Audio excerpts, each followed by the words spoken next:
اللہ یہ میرے ساتھ کیا ہو گیا؟ اس دنیا میں سب سے بہترین شخص وہی ہے جس کو اس بات کی سمجھ آ جائے کہ میرا اللہ اس کائنات کی ہر چیز پر قادر ہے، میرا اللہ غفور الرحیم ہے۔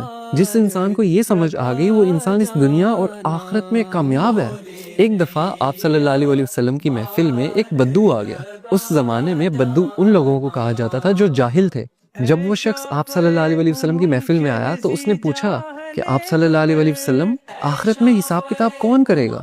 تو آپ صلی اللہ علیہ وسلم نے فرمایا کہ آخرت میں تو حساب کتاب اللہ کریں گے۔ تو اس بدو نے دوبارہ پوچھا کہ اللہ کریں گے حساب کتاب؟ آپ صلی اللہ علیہ وسلم نے فرمایا ہاں اللہ کریں گے۔ یہ بات سن کر وہ بدو مسکرایا اور کہنے لگا کہ آپ صلی اللہ علیہ وسلم مجھے اجازت دیں، اور وہ وہاں سے اٹھ کے چلا گیا۔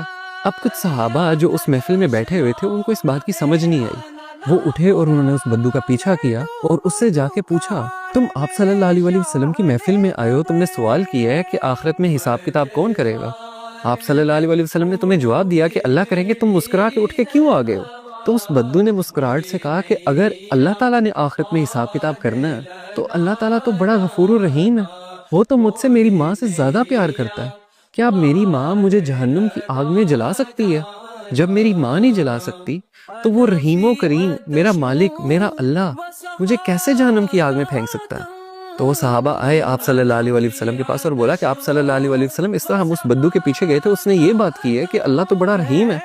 تو آپ صلی اللہ علیہ وسلم نے فرمایا کہ اگر اسے اللہ کی رحیمی پہ اتنا یقین ہے نا تو اللہ کبھی اس کو اپنی رحیمی سے مایوس کر نہیں سکتا، کیونکہ اللہ اپنے بندوں کے لیے بالکل ویسا ہے جیسا اس کا بندہ اس کے لیے گمان کرتا ہے۔ اگر اس کے بندے کو یہ یقین ہے کہ وہ بڑا رحیم ہے تو اللہ تعالیٰ اس کے لیے رحیم ہی ہے، اللہ تعالیٰ اس کو معاف ہی کرے گا۔